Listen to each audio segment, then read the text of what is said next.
Apartments میں مقیم ہیں جو اربہ روپے کی پراپرٹیز جن کے اوپر ان کو یہاں پہ عدالتوں سے سزا ہو چکی ہے۔ اب یہ جو ملاقات ہے اس کی بڑی سگنیفیکنس ہے اور اس کے اوپر ہم کافی حد تک حیران ہو گئے ہیں جن حالات میں یہ ملاقات ہوئی ہے۔ سب سے پہلے میں آپ کو بتاتا چلوں کہ جو حمد اللہ محب ہیں یہ ہیں کون، اور اس ملاقات کے اوپر پاکستان تحریک انصاف کو اور حکومت کو کیا ریزرویشن ہے۔ حمد اللہ محب جو ہیں وہ 16 سال کی عمر میں برطانیہ میں گئے، وہیں پہ ان کی سارے وہ پڑھے، افغانستان سے ان کا کوئی تعلق نہیں ہے ایز سچ۔ امر اللہ صالح اور جو محب ہیں محمد اللہ محب ہیں، یہ بنیادی طور کے اوپر ان کا افغانستان کی سرزمین سے کوئی ذاتی تعلق نہیں ہے، ان کے خاندان بھی وہاں پہ نہیں رہتے ہیں، یہ وہاں پہ مخصوص مشن کے اوپر ہی آئے ہیں۔ اور ہم ان کے خلاف ہم امر اللہ صالح کے بیانات کے اوپر یا محب کے بیانات کے اوپر ہم کوئی اپنے جواب نہیں دے رہے تھے، لیکن جب ہم نے دیکھا کہ انہوں نے ایک وتیرہ ہی بنا لیا ہے پاکستان کو بدنام کرنے کا، پاکستان کو ہر معاملے میں گھسیٹنے کا، پھر ہمیں جواب دینے پڑے۔ اور کل ہماری جو کابینہ کے اراکین ہیں انہوں نے ان کی گفتگو کا، امر اللہ صالح کی گفتگو کا جواب دیا۔ جو حمد اللہ محب ہیں انہوں نے مئی کے تیسرے ہفتے میں پاکستان کے بارے میں جس گندی زبان کا مظاہرہ کیا وہ میں یہاں رپیٹ بھی نہیں کر سکتا۔ جس طریقے سے انہوں نے حکومت پاکستان کو، پاکستان کے عوام کو بے عزت کیا، جس طریقے سے انہوں نے تقریروں میں ہندوستان کی مدح سرائی کی اور پاکستان کے بارے میں غلیظ گفتگو کی، اس کے بعد مئی سے پاکستان کی حکومت نے اپنے تمام رابطے نیشنل سیکورٹی ایڈوائزر آفس جو ہے افغانستان کا، اس سے ہم ختم کر چکے ہیں۔ ہم نے یہ بات واضح کی ہوئی ہے کہ ہم ان صاحبان سے کوئی اپنی جو گزارشات ہیں، جو پالیسیز ہیں، ان کے اوپر گفتگو ہم نہیں کرتے۔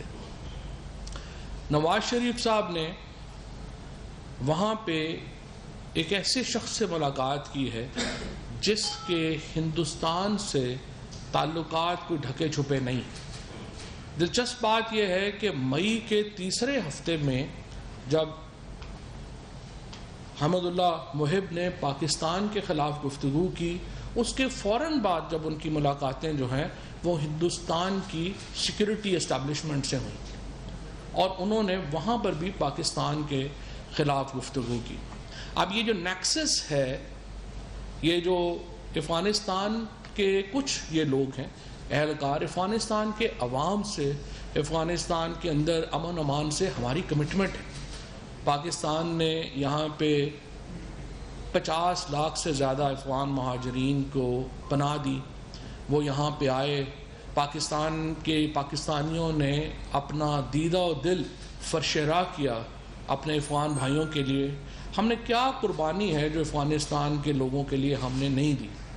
اب کچھ دن پہلے آپ نے دیکھا ہوگا جو افغانستان کے طالب علم پاکستان میں پڑھتے ہیں انہوں نے کتنی پاکستان کی حکومت کی، پاکستان کے عوام کا شکریہ ادا کیا کہ ہم نے ان بچوں کو جو افغانستان سے لٹے پٹے خاندانوں سے آئے تھے، ہم نے ان کو وہ مواقع فراہم کیے کہ وہ زندگی میں ایک کامیاب انسان کی زندگی جو ہے وہ گزار سکے۔ اور ہم نے اپنے اس وقت 6000 سے زیادہ افغان طالب علم پاکستان کے مختلف جو یونیورسٹیز ہیں، کالجز ہیں، سکولز ہیں، ان میں پڑھ رہے ہیں۔ ہمارے ہاسپٹلز جو ہیں ان کے اوپر افغانستان کے سے آنے والے جو لوگ ہیں وہ ان سے وہ علاج بھی کرواتے ہیں۔ ہمارے ڈاکٹرز جو ہیں ان کا جو سروسز ہیں وہ بھی ان کے لیے اویلیبل ہوتی ہیں۔ ہم نے ہر طریقے سے افغانستان کے عوام کی مدد کی ہے، اور آج بھی پاکستان افغانستان کے عوام کے ساتھ کندھے سے کندھا ملا کے کھڑا ہے۔ ہم افغانستان میں امن کے لیے جو بات ہے اس کو ہم آگے بڑھا رہے ہیں. ہم افغانستان کے اندر ایک انکلوسیو حکومت کے لیے کوشش کر رہے ہیں. وزیر اعظم عمران خان کا جو پہلے دن سے ایک مدعا رہا ہے، ان کا جو ایک نظریہ رہا ہے، ان کی جو کوشش رہی ہے وہ یہ ہے کہ ہم افغانستان میں کسی گروپ کے ساتھ نہیں ہیں، ہم افغانستان کے عوام کے ساتھ ہیں. اور افغانستان کے عوام کے ساتھ ہونے کا مطلب یہ ہے کہ ہم کابل میں ایک ایسی حکومت کے لیے کوشاں ہیں جس کے اوپر تمام لوگوں کا کنسنسس ہو، جس کے اوپر تمام لوگوں کا اتفاق رائے ہو، جس میں تمام گروہ اس میں جو ہے وہ اتفاق رائے کرے. اور جب آپ ایک آئین بنا لیں گے تو اس کے بعد ظاہر ہے کہ آپ کی مرضی ہے کہ اس آئین کے مطابق آپ کیسے چلتے ہیں. آپ کا کنسنسس ہونا بنیادی اصولوں کے اوپر ضروری ہے. ہم اس کے لیے کوشاں ہیں. اس ضمن میں یہ جو ملاقات ہوئی ہے یہ بہت افسوسناک ہے. نواز شریف صاحب اور ان کی پارٹی سے میں پہلے پوچھنا چاہوں گا کہ کیا اس ملاقات سے پہلے کیا نواز شریف صاحب نے اپنی پارٹی سے اجازت لی؟ حکومت کو نوٹیفائی کرنا چاہیے تھا انہیں کہ وہ ملاقات کرنے جا رہے ہیں اور وہ ان صاحب سے ملیں گے اور یہ ایریاز آف ڈسکشن ہوں گے. لیکن اگر انہوں نے حکومت کو مناسب نہیں سمجھا تو میں پوچھنا چاہتا ہوں جو مسلم لیگ نون کی سینئر لیڈرشپ ہے ان سے کہ کیا آپ میں سے کسی کو نواز شریف صاحب نے بتایا کہ وہ کیوں ملنے جا رہے ہیں اور کیا ایجنڈا ہوگا؟ کیا شاہد خاقان عباسی ہوئے ہیں، خواجہ آصف ہیں، خود شہباز شریف صاحب ہیں، ان لوگوں کو معلوم تھا کہ یہ ملاقات ہونے جا رہی ہے؟ اور کیا کوئی سینٹرل ایگزیکٹو کمیٹی جو ہے پی ایم ایل این کی، اس نے اس کی اجازت دی نواز شریف صاحب کو کہ وہ یہ ملاقات کریں؟ اور اگر یہ ملاقات انہوں نے ذاتی حیثیت میں کی ہے، وہ 3 دفعہ ملک کے سابق وزیر اعظم رہ چکے ہیں، بہت اہم ہے کہ اس ملاقات کے جو ٹرانسکرپٹس ہیں، اسپیشلی جو آڈیو ٹرانسکرپٹس ہیں، وہ عوام کے سامنے لائے جائیں. کیونکہ اس سے پہلے نواز شریف جب کھٹمنڈو میں نیپال میں انہوں نے جنرل صاحب سے ملاقات کی تھی تو اس کے ٹرانسکرپٹس عوام کے سامنے نہیں آئے. لیکن برکھا دت جو ہندوستان کے ایک نامور صحافی ہیں، انہوں نے اپنی کتاب میں یہ لکھا کہ انہوں نے جنرل صاحب کو مودی صاحب کے لیے پیغام دیا تھا کہ پاکستان کی فوج ان کے راستے میں روڑے اٹکا رہی، اور یہ اس وقت وزیر اعظم تھا. تو اب اندازہ لگائیے کہ اگر کسی ملک کا وزیر اعظم اپنے دشمن ملک کے اس ملک کے لوگوں کے، اس ملک کے سیکیورٹی اسٹیبلشمنٹ کے ساتھ مل کے اپنے ملک کے خلاف سازشیں کرے گا، اس کا نتیجہ کیا نکلے گا؟ اگر پاکستان کے اندر اب اس وقت وہ تصویریں لگا رہے ہیں، میں نے دیکھا مریم نواز نے بھی تصویر ٹویٹ کی کہ عمران خان کی ملاقات ہوئی مودی صاحب کے ساتھ اور جنرل باجوہ صاحب کی ملاقات ہوئی محب صاحب کے ساتھ. پہلی بات تو یہ ہے کہ جس طرح میں نے آپ کو عرض کیا، وہ نیشنل سیکورٹی ایڈوائزر ہیں افغانستان کے. ایک تو آرگنائزیشنل ملاقاتوں کی حیثیت اور ہے، انڈیویجول ملاقاتوں کی حیثیت اور ہے. اس کے علاوہ میں یہاں پہ یہ بھی بتا دوں کہ مئی 3 ہفتے کے بعد جب سے انہوں نے پاکستان کے خلاف مغلظات بکی، اس کے بعد سے پاکستان کے کسی اہلکار نے ان کے ساتھ ملاقات نہیں کی. عمران خان کی جو ملاقات ہوئی مودی صاحب کے ساتھ، اس میں اس وقت سابقہ وزیر خارجہ اور اب موجودہ وزیر خارجہ شاہ محمود قریشی اس ملاقات میں شامل تھے، اور پارٹی کو پورا علم تھا کہ عمران خان کی یہ ملاقات ہونے جا رہی. خفیہ ملاقاتیں عمران خان نہیں کرتے، خفیہ اپنے اداروں کے خلاف سازشیں عمران خان نہیں کرتے، اور جو بات کرتے ہیں وہ کھلی کرتے ہیں. نواز شریف صاحب کی جو ہسٹری ہے وہ بہت ڈوبیس ہے. نواز شریف صاحب کی جو اس قسم کے معاملات کے اوپر ان کی جو ایک تاریخ ہے وہ بھری ہوئی ہے کنٹروورسیز سے. ان کی تاریخ بھری ہوئی ہے ایسی گفتگو سے جو وہ انڈیویجولی جب کرتے ہیں اور خصوصاً بھارت سے جب وہ کرتے ہیں تو وہ بہت شکوک و شبہات ڈال دیتی ہے. اس وقت پاکستان کو سازشوں کا سامنا ہے، اور بدقسمتی سے ہم نے دیکھا ہے کہ بھارت نے پاکستان کے اندر ہمارے جو ویسٹرن بارڈر ہے، جو افغانستان کے ساتھ ہمارا بارڈر لگتا ہے، اس کو استعمال کیا ہے پاکستان کے اندر دہشت گردی کے لیے. اور اس کے اوپر ہم نے وہ جو ڈوزیئر ہے وہ بھی ہم دے چکے ہیں.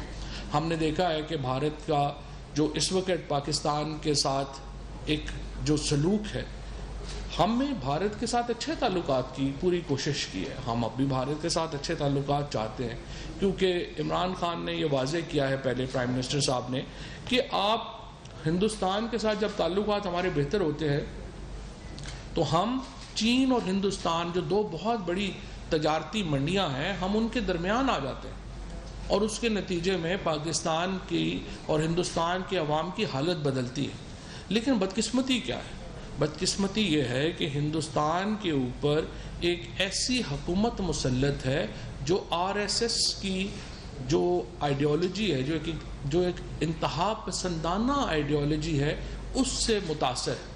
اور اب تمام اقدامات ہندوستان کے اندر مودی صاحب نے جو لیے ہیں، چاہے وہ مسلمانوں کے اوپر ظلم اور تشدد کی بات ہو، چاہے ان کو گجرات میں فرقہ وارانہ فسادات میں مسلمانوں کو شہید کیا جائے، چاہے بابری مسجد کا معاملہ ہو، چاہے وہ کشمیر کا معاملہ ہو، ہر معاملے میں وہ ہندواتا کی ایک ایکسٹریمسٹ آئیڈیالوجی، ایک ہندواتا کی انتہا پسند نظریہ جو ہے وہ مودی صاحب ان کی حکومت کے سامنے رہا ہے۔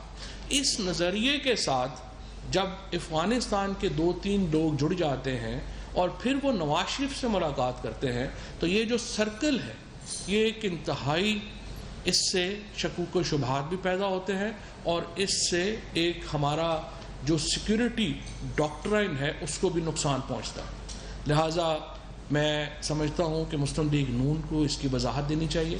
پہلے تو میں یہ پوچھنا چاہتا ہوں کہ کیا نواز شریف صاحب کی اس میٹنگ کا مسلم لیگ نون کی جو CEC ہے اس نے اس کی اجازت دی تھی؟ نمبر 2، کن کن لوگوں کو معلوم تھا کہ نواز شریف یہ ملاقات کرنے جا رہے ہیں؟ نمبر 3، نواز شریف صاحب نے اس ملاقات کا ایجنڈا کس کے ساتھ شروع کیا؟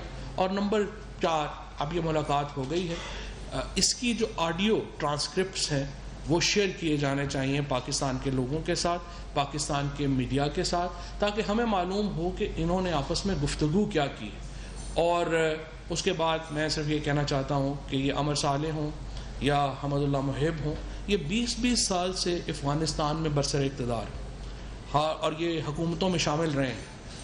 اب آ کر کے آپ پاکستان کے خلاف مغلظات بکتے ہیں، آپ پاکستان کو ہر بات کا مورد الزام ٹھہراتے ہیں۔ آپ نے اپنے ملک کو مضبوط بنانے کے لیے، اپنے ملک کو پاؤں پہ کھڑا کرنے کے لیے کیا کیا ہے؟ اگر آپ 20 سال کی حکومت کے بعد بھی افغانستان کو استحکام نہیں دے سکے تو آپ اپنے گریبان میں جھانکیں۔ پاکستان کے عوام، پاکستان کی حکومت افغانستان کے عوام کے ساتھ کھڑی ہے، ہم کسی ایک گروپ کے ساتھ کھڑے نہیں ہوں گے۔ اور یہ خواہشیں کرنا کہ ہم وہاں پر آپ کی لڑائی ہم لڑیں، یہ ممکن نہیں ہے۔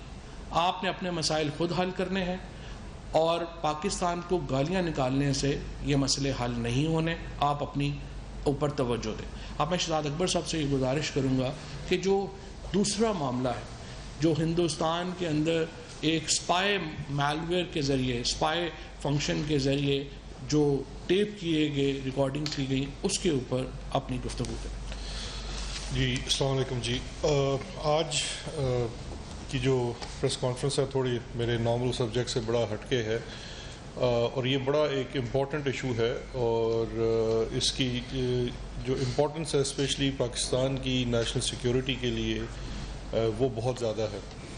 یہ ایک ایشو ہے جو نہ صرف پاکستان کی نیشنل سیکیورٹی کا ایشو ہے بلکہ سوورینٹی کا ایشو بھی ہے۔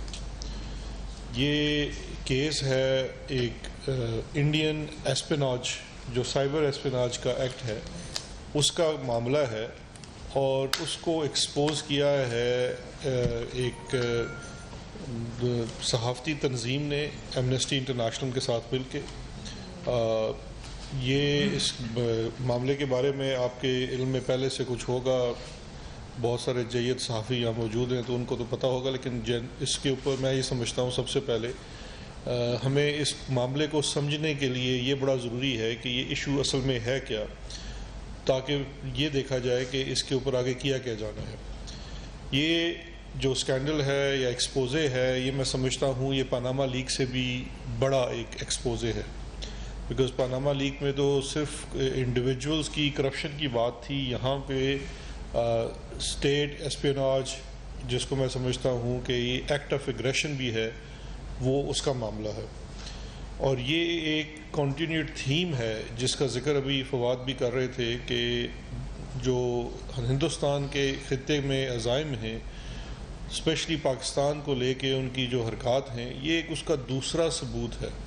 کچھ عرصہ پہلے آپ کے سامنے EU ڈسانفو لیب کی ایک پوری تفصیل آئی تھی کہ کس طرح 750 سے زائد فیک اکاؤنٹس، NGOs اور ادارے کھڑے کر کے ایک پورا پروپیگنڈا پاکستان کے خلاف کیا گیا، اور اس کو کس طرح استعمال کیا گیا انٹرنیشنلی لابنگ کرنے کے لیے پاکستان کے خلاف، اور اس کے لیے جو انفارمیشن حاصل کی جاتی تھی اور جو انٹرنل انفارمیشن پاکستان کے اندر سے نکالنے کا طریقہ تھا، وہ اب یہ ایک نیا جو ایکسپوزے آیا ہے اس میں بات بالکل عیاں ہو گئی ہے۔ یہ بات ہے جی پیگاسس اسپائی ویئر کی۔ پیگاسس اسپائی ویئر کے بارے میں تھوڑی سی بیسک انفارمیشن میں آپ سے شیئر کر لیتا ہوں۔ فوربڈن اسٹوریز پیرس بیسڈ ایک نان پروفٹ جرنلزم کا ایک ادارہ ہے، اس نے اور ایمنیسٹی انٹرنیشنل نے مل کے 10 جولائی 2021 کو ایک رپورٹ ریلیز کی، جس میں کوئی 17 سے زیادہ نیوز آرگنائزیشن نے ان کے ساتھ مل کے کام کیا۔ 80 سے زائد جرنلسٹ کی یہ مشترکہ کاوش تھی۔ ان کے پاس لیک ڈاکومنٹس تھے جس میں 50,000 سے زائد نمبرز ہیں، ٹارگٹس کا نشان تھا، اور کچھ ممالک اس میں آئیڈینٹیفائی ہوئے ہیں کہ پیگاسس اسپائی ویئر کو استعمال کیا گیا۔ اب دیکھ پیگاسس ہے کیا؟ پیگاسس جو ہے اس کو زیرو کلک اٹیک کہا جاتا ہے۔ یہ ایک اسپائی ویئر ہے جو اسرائیل کی ایک کمپنی جس کا نام NSO ہے، NSO گروپ، یہ اس کے جو 3 مالک ہیں ان کے نام کے پہلے حرف کے اوپر مبنی ایک کمپنی گروپ کا نام ہے NSO، نیو، شلف اینڈ عمری، ان تینوں کے نام کے مخفف کے اوپر بنی ہوئی کمپنی ہے۔ یہ کمپنی اس اسپائی ویئر کو بناتی ہے اور 2016 سے یہ اسپائی ویئر وہ مختلف ممالک کو بیچ رہی ہے۔ یہاں پہ یہ ایک بڑا امپورٹنٹ فیکٹ ہے جاننا کہ یہ جو اسپائی ویئر ہے پیگاسس، یہ ایک ملٹری گریڈ اسپائی ویئر ہے۔ یہ صرف ملٹری پرپز کے لیے دیا جاتا ہے، اور اسرائیل کے اپنے قانون کے مطابق یہ صرف اسرائیلی حکومت کی مرضی اور پرمیشن کے بعد کسی حکومت کو ہی بیچا جا سکتا ہے، کوئی انڈیویجول اس کو نہیں خرید سکتا۔ NSO گروپ نے یہ 40 سے زیادہ ممالک اور 60 سے زیادہ ابھی تک یہ اسپائی ویئرز بیچے ہیں، لیکن وہ خود ڈسکلوز نہیں کرتے کہ کن کو بیچا گیا۔ جو فوربڈن اسٹوریز پروجیکٹ تھا، یہ پیگاسس جس کو پروجیکٹ پیگاسس کہا گیا، ان کے پاس جو انفارمیشن اور ڈیٹا آیا اس کے مطابق 10 ممالک کا ان کے پاس ڈیٹا ہے کہ جن 10 ممالک کو جو کلائنٹ تھے NSO کے جن کو یہ اسپائی ویئر بیچا گیا، اس میں سے جو ہماری ڈسکشن کے لیے ریلیونٹ ہے وہ اس میں ہندوستان ایک ملک تھا۔ ہندوستان نے یہ اسپائی ویئر لے کے نہ صرف اپنے ملک کے، جیسے فواد چودھری نے پہلے ذکر بھی کیا، صحافیوں کے خلاف جتنے ڈسیڈنٹ تھے، جو بھی مودی سرکار کی بات کی اس کی ایشو کے اوپر بات کرتے تھے یا اس کو کوشچن کرتے تھے، ان کے خلاف استعمال کیا۔ ایون بزنس، جہاں پہ مودی کا کوئی بزنس انٹرسٹ تھا، ان کے خلاف استعمال کیا، ججز کے خلاف استعمال کیا انڈیا کے اندر۔ لیکن اس کے ساتھ ساتھ انہوں نے پاکستان کے ہائر آفیشلز، جس میں ڈیفنس کے آفیشل شامل ہیں، اور prime minister of Pakistan Imran Khan صاحب، ان کے فون کو بھی اٹیک کیا اور ادھر سے بھی ڈیٹا لینے کی کوشش کی۔ یہ جو اس چیز کو رپورٹ گارڈین نے بھی کیا ہے، اور یہ 2019 کا واقعہ ہے۔ اب دیکھنا یہ ہے کہ یہ پیگاسس اسپائی ویئر کرتا کیا ہے۔ یہ زیرو کلک اس کو اس لیے کہا جاتا ہے کہ یہ آپ کے فون کو انفیکٹ کرتا ہے with just sending one message۔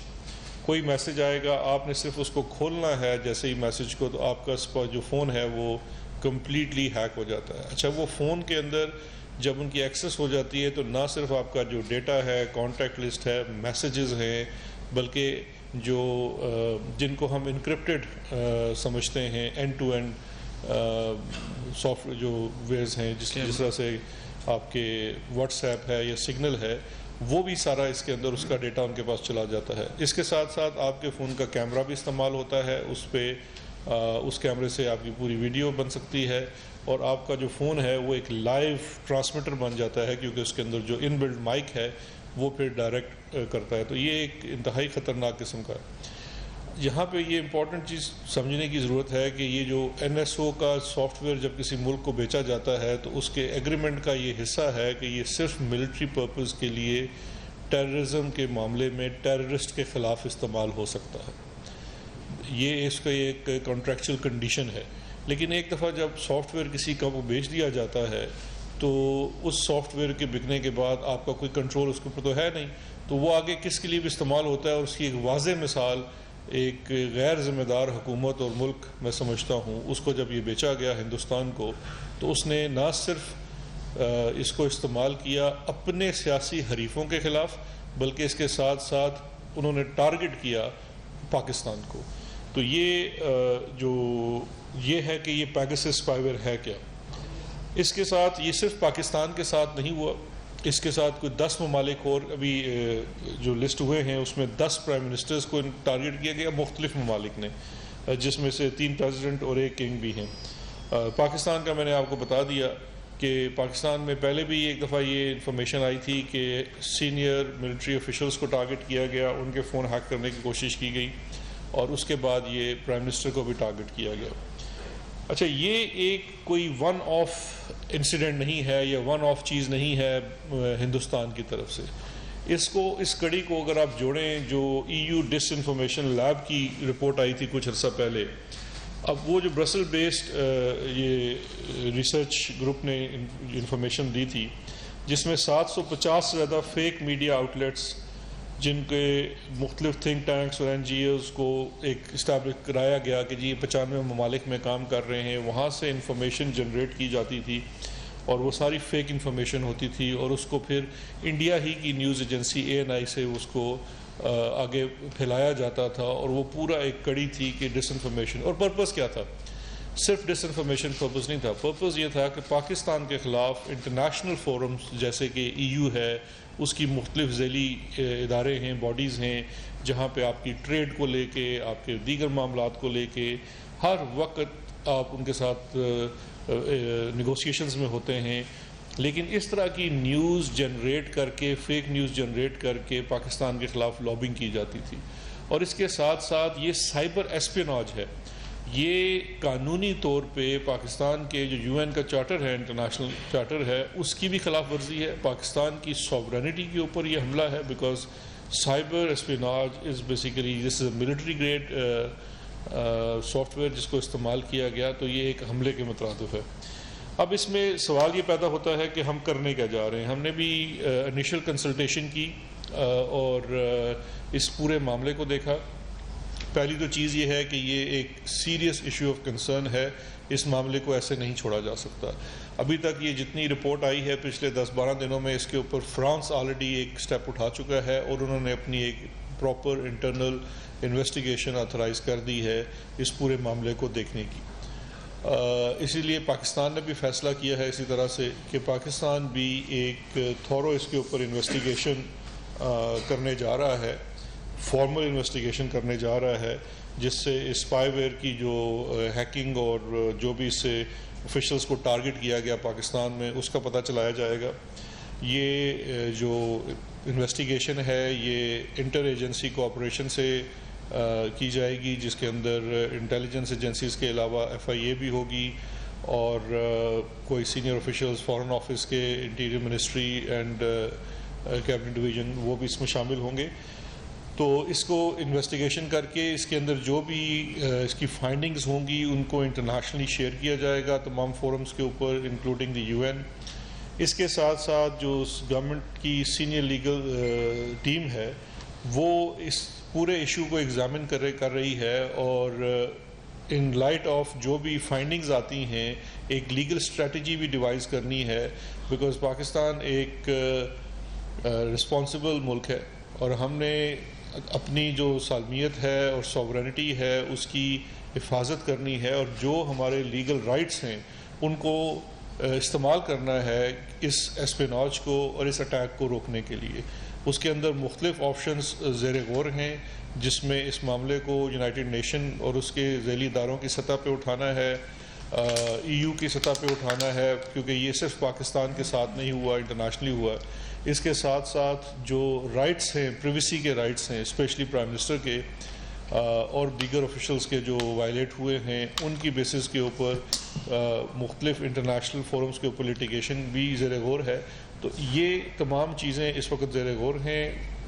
مین چیز یہ ہے کہ Pakistan takes this as an attack on its sovereignty and considers this an Indian cyber espionage against Pakistan. Pakistan is going to take legal action against India on this subject, and Pakistan has authorized a formal investigation into the matter to see whose phone had been hacked and compromised and what information was taken out. تو یہ اس کے اوپر آپ سب کو آگاہ کرنا تھا۔ Thank you very much. Ejaz صاحب GNN سے۔ فواد چودھری صاحب، مجھے دو سوال آپ سے پوچھنے ہیں۔ ایک تو پرائم منسٹر صاحب نے گزشتہ روز جو تقریر کی اس میں کشمیر میں آزاد کشمیر والوں کے لیے 3 آپشن دینے کی بات کی۔ کیا پرائیویسی کی ریزولوشن میں یہ آپشن استعمال ہو سکتے ہیں؟ نمبر 1۔ اسی لیے یہ بتا دیں کہ کیا کہیں یہ نیشنل سیکورٹی سے ریلیٹڈ ایشو ہے؟ پرائم منسٹر صاحب نے یہ بھی کہا کہ بہت کچھ بتا نہیں سکتا، لیکن کیا کہیں یہ ڈسکشن بھی پارلیمنٹ کو اعتماد میں لیا گیا؟ نمبر 1۔ ایک تو یہ سوال ہے۔ دوسرا سوال یہ ہے کہ نواز شریف صاحب کے حوالے سے جو آپ نے گفتگو کی ہے، تو کیا نواز شریف صاحب کو حکومت کی نظر میں نواز شریف صاحب جو فارمر پرائم منسٹر ہیں ان کو اس قسم کی ملاقاتیں نہیں بھی کرنا چاہیے تھی، لیکن کیا حکومت یہ سمجھتی ہے کہ وہ پاکستان کے غدار ہیں؟ دیکھیے، پہلی بات تو یہ ہے کہ جو آپ نے کشمیر کے اوپر بات کی ہے، یہ ہماری اسٹیٹڈ پوزیشن ہے۔ PTI نے اس سے پہلے بھی جب ہم نے الیکشن بھی لڑے ہیں، ہم کشمیر کے لوگوں کو یہ باقاعدہ حق دینا چاہتے ہیں کہ وہ اپنی مرضی سے فیصلہ کریں گے۔ جب ہم یہ کہتے ہیں کہ کشمیر کا فیصلہ کشمیریوں نے کرنا ہے، تو پھر ہم امپوز تو نہیں کر سکتے کہ لازماً انہوں نے کیا کرنا۔ ہمارا اسٹیٹڈ پوزیشن ہے، جو یونائٹڈ نیشنز کی ریزولوشن ہے اس کے تحت پلیبسائٹ ہونا ہے، وہاں پہ یہ فیصلہ ہونا ہے کہ کشمیریوں نے پاکستان کے ساتھ جانا ہے یا ہندوستان کے ساتھ جانا ہے۔ اس کے بعد یہ پاکستان کا ہمارا ہمیشہ یہ موقف رہا ہے اور یہ اسٹیٹڈ موقف ہے کہ کشمیریوں کو یہ حق دیں گے کہ وہ آگے فیصلہ اپنا خود کریں گے۔ اور جو سچویشن ہے کشمیر میں، کشمیر پاکستانیوں، ان کا دل پاکستانیوں سے ساتھ دھڑکتا ہے، کوئی زبردستی ریلیشن شپ نہیں ہے ہمارا۔ جب اگر آپ ہندوستان کی جو آکوپائڈ مقبوضہ کشمیر کی بھی جو قیادت ہے، آپ اس سے بھی پوچھیں گے، وہ آپ کو بتائیں گے کشمیریوں کا دل پاکستان کے ساتھ دھڑکتا ہے۔ اور عمران خان کشمیریوں کے سفیر ہیں۔ کشمیریوں کا جو حق خود ارادیت کا مطالبہ ہے وہ عمران خان ہی تو دنیا بھر میں لے کے جا رہے ہیں، اور اسی لیے تو ہندوستان کیوں، یہ جو شہزاد صاحب نے بھی آپ کے سامنے تفصیل رکھی ہے، کیوں ہندوستان جو ہے وہ عمران خان کے فون کے پیچھے پڑا ہوا ہے یا باقیوں کے پیچھے پڑا ہوا ہے، اس لیے کہ وہ کشمیریوں کی بات کرتے ہیں، وہ پاکستان کی بات کرتے ہیں۔ جہاں تک نواز شریف صاحب غدار ہیں یا نہیں غدار، ہم نے ان سے سوال پوچھے ہیں، ان سوالوں کا وہ جواب دیں، and let the people decide. Naeem Oscar صاحب بولتے ہیں۔ آپ نے کہا کہ پرائم منسٹر عمران خان کے فون پہ اور سینئر آفیشلز کے فون پہ حملہ کیا گیا، اٹیک کیا گیا، تو کیا ہم جان سکتے ہیں کہ اس اٹیک میں کسی کو کوئی فائدہ یا کوئی سکسیس ہوئی یا نہیں ہوئی؟ دیکھیے، یہ تو ابھی انفارمیشن، اسی کے لیے تو یہ انویسٹیگیشن آتھورائز کی گئی ہے کہ جو انویسٹیگیشن ہوگی، انویسٹیگیشن کرنے کا مقصد یہ ہوگا کہ یہ جو اٹیک ہے یہ دیکھا جائے گا کہ یہ اٹیک سکسیسفل ہوا کہ نہیں ہوا، بیکاز ابھی جو انفارمیشن اس رپورٹ میں سامنے آئی ہے وہ یہ ہے کہ جو پرائم منسٹر ہیں ان کا فون ٹارگٹ تھا انڈیا کی طرف سے، ان کا وہ فون نمبر تھا جو ان کے پاس لیک ڈاکومنٹس ہیں۔ ہم اس میں جو ہماری انویسٹیگیشن ٹیم ہوگی، یہ فوربڈن اسٹوریز جو ہے، جو ریسرچ گروپ ہے، اس کے ساتھ بھی رابطہ کرے گی، ان سے بھی انفارمیشن مانگیں گے کہ اگر وہ کچھ ہم سے شیئر کرنا چاہیں جو بھی وہ لیک ڈاکومنٹس ہیں، لیکن اس کے ساتھ ساتھ فونوں کا بھی فورینزک ہوگا اور اس سے یہ پتہ لگایا جائے گا کہ کیا یہ اٹیک کامیاب ہوا یا نہیں ہوا، اور اس کے بعد یہ پتہ چلا جائے گا کہ کیا انفارمیشن اس میں سے لیک ہو سکی۔ ایک چیز میں صرف آپ کو ایڈ یہ کر دوں، گارڈین اخبار نے مجھے خط لکھا تھا جب یہ سٹوری آنے سے پہلے، اور اس میں انہوں نے مجھے یہ کہا تھا کہ یہ جو پرائم منسٹر پاکستان کا جو فون ہے انہوں نے 3 نمبر دیے تھے. انہوں نے کہا کہ یہ 3 نمبر جو ہیں وہ ٹارگٹ ہوئے ہیں وزیر اعظم صاحب کے. تو 2 چیزیں آپ کنفرم کر دیں کہ یہ جو فون ہے وہ وزیر اعظم صاحب کے زیر استعمال رہے ہیں, اور دوسرا یہ کہ آپ اس کی جو تحقیقات ہیں یا فورینزک ہیں وہ اس کی ہونا ضروری ہے تاکہ پتہ چلایا جا سکے کہ یہ آپریشن کامیاب ہوا ہے یا نہیں ہوا. تو وہ لیٹر بھی جو ہے وہ شہزاد اکبر صاحب کے پاس ہے. تو اس کے اوپر جس طرح سے انہوں نے کہا کہ ایک تفصیلی انویسٹیگیشن پاکستان لانچ کر رہا ہے, اور جس طرح سے کل آپ نے دیکھا کہ فارن آفس نے اس میں مطالبہ کیا تھا کہ اقوام متحدہ بھی اس میں ایک تفصیلی انویسٹیگیشن لانچ کرے.